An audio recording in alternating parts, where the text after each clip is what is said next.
No nii, Euroopakute kolmas etapp läbi, läks hästi, ütleme nii, et eile juba kvalifikatsioonis on okei, et sain 3. aja, mis on päris hea. Siis esimene sõit oli vapsi õnniks, et stardid kohe ees minema, iga ring kuni lõpuni juhatasin, et päris tihe oli mu see selja taga, aga suutsin vigu vältida ja viimaring oli väike napikas, aga ilusti esimesena lõpuni, mis oli väga lahe.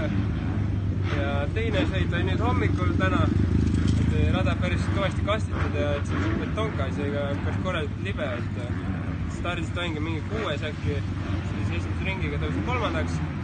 ja siis vaatasin, et hakkasin väga nagu esikoha peale enam võitlema, nagu suruma, et võis napsu teha ja mis keerab üldse nädalavahetusest tuksi, et sõitsin suht kindla peale, et ei hakanud väga riske võtma suuri, et tulin 4. lõpuni ja kompots teine, et